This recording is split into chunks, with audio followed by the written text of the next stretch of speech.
Considere a montagem a seguir, composta por 4 resistores iguais, cada um de valor R, uma fonte de tensão F, um medidor de corrente, de intensidade de corrente A, um medidor de tensão, um voltímetro, V, e os fios de ligação. O medidor de corrente indica 8 amperes.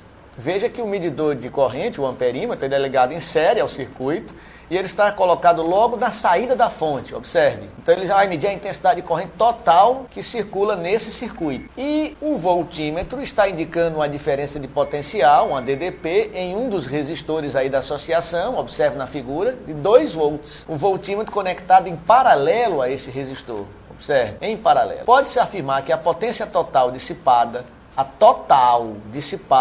nos 4 resistores é de aproximadamente, aí é com o nosso mestre aí, professor Luiz Carlos. Ok, continua aí na telinha, vestibulando, na telinha mesmo. Veja que nós temos aqui a bateria, a fonte, sai uma corrente, passa pelo amperímetro, que está em série. Lembre-se que o amperímetro é sempre ligado em série, tá certo?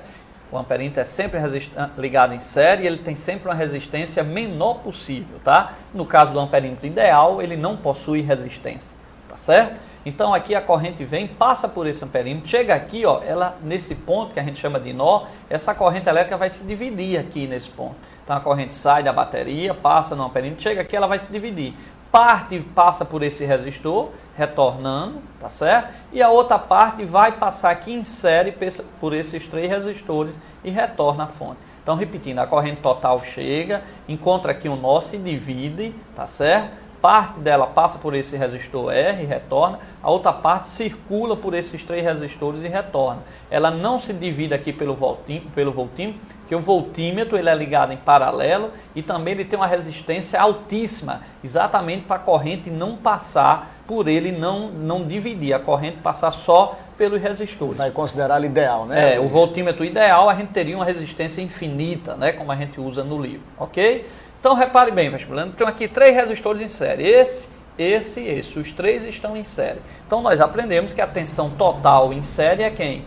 V1 mais V2 mais V3. Como os 3 resistores são iguais, se eu tenho nesse resistor aqui R 2 volts, como o voltímetro está aqui indicando, significa que nesse resistor também eu tenho 2 volts e nesse terceiro aqui também eu tenho 2. Então aqui eu vou ter 2 volts mais 2 volts mais 2 volts, eu vou ter 6 volts nesses 3 resistores.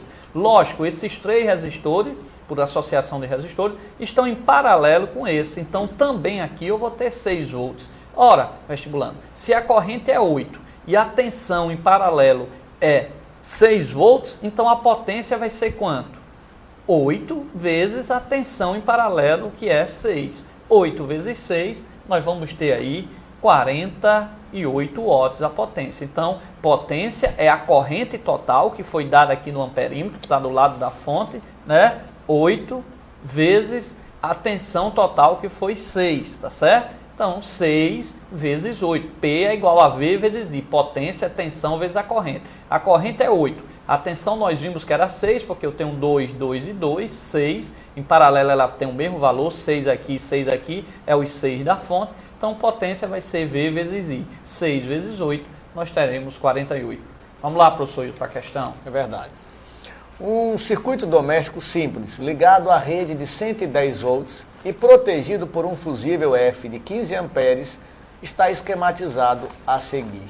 Então, mais uma vez, um circuito doméstico de 110 volts. Lembrando que aqui na nossa cidade natal, a DDP é de 220 volts, mas a resolução da questão em si não muda, tá? Protegido por um fusível F de 15 amperes. Muito bem, então o fusível aí está protegendo o circuito. Quer dizer esse fusível de 15 amperes? Está passando 15 amperes? Não necessariamente. Quer dizer que pode passar até 15 amperes. Se passar 10 amperes ele não queima, se passar 14 ele não queima, se passar 15 ele não queima. Agora, passou a corrente superior a esse valor, o fusível então vai fundir, vai queimar, interrompendo a passagem da corrente, tá? Muito bem, veja aí no seu esqueminha, você tem a diferença de potencial, a fase e o neutro entrando na residência, tá? 110 volts.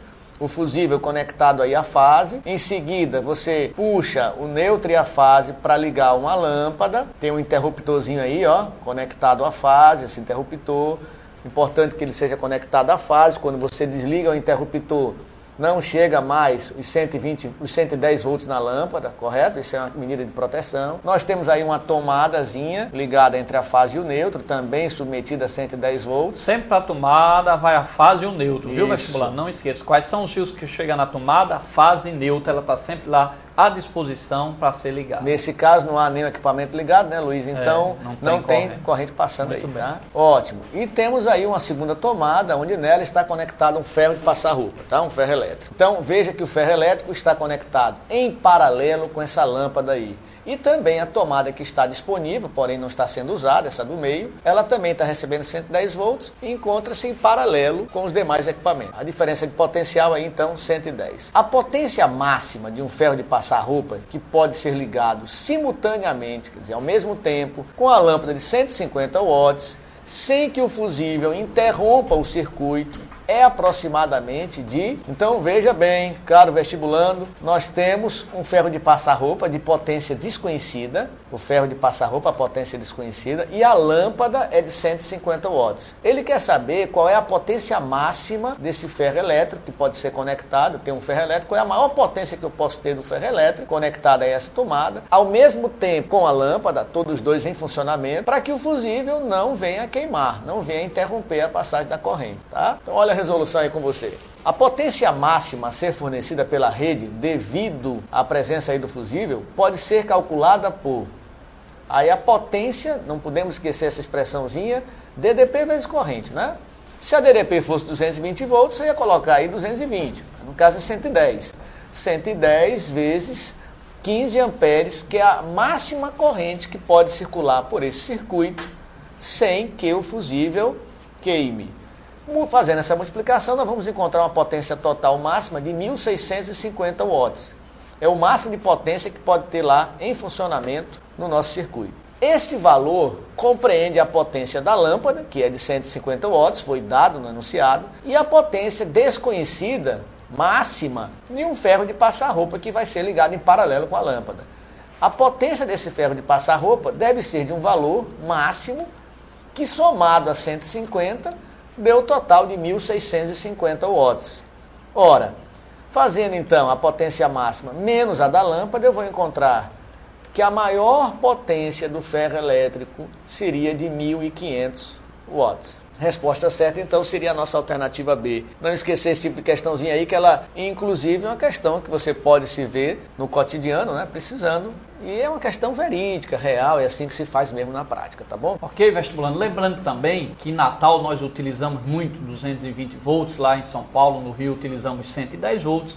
Então, lógico que a corrente que circula dentro de um ferro elétrico, que tem a mesma potência aqui em Natal e lá em São Paulo, a corrente lá vai ser muito maior, tá certo? Então, a tensão menor obriga que o chuveiro, o ferro elétrico lá em São Paulo, Rio de Janeiro, que são 110 volts, circulam a corrente maior. Então, lembre-se sempre disso. Em tensão menor, para uma mesma potência para o aparelho, tá certo? O mesmo ferro aqui com a mesma potência para realizar o mesmo trabalho lá em São Paulo, vai ter que circular uma corrente maior dentro dele e aí é um grande perigo, tá certo? E lembrando também que, lógico, lá em São Paulo, se você faz um prédio aqui de tantos andares, igualmente aqui em Natal, lá vai sair mais caro em termos de projeto de instalação elétrica, em termos da rede de instalação elétrica, porque como a corrente eu coloquei é maior no aparelho, então eu vou ter que ter um fio com diâmetro maior para não esquentar tanto. Se eu tenho um fio com diâmetro maior, eu tenho mais material, ele é mais caro, tá certo? Porque vai ter mais cobre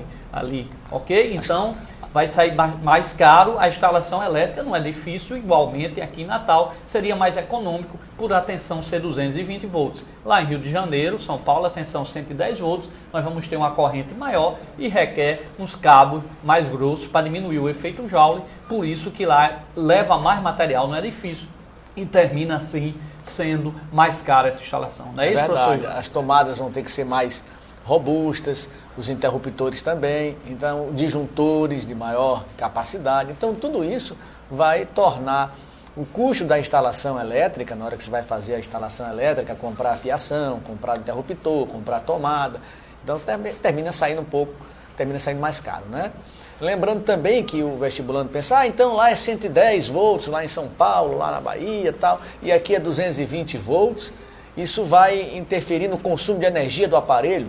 Veja bem, se os aparelhos tiverem a mesma potência, um chuveiro elétrico lá em São Paulo de 4.400 watts, um chuveiro elétrico aqui em Natal de 4.400 watts, tem que ser a mesma potência, hein, vestibulando? Funcionando no mesmo intervalo de tempo, o consumo de energia é o mesmo. Energia é potência vezes intervalo de tempo. Então não é que lá o pessoal vai pagar menos ou pagar mais do que aqui, considerando que eu tenha a mesma potência, o mesmo intervalo de tempo de funcionamento e a mesma tarifa, né, da energia elétrica, correto?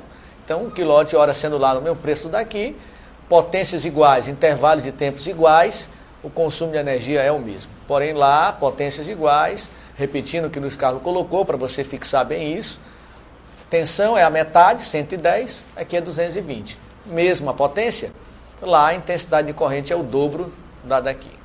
Muito bem colocado isso aí, né, Luiz? Ok, professor Hilton.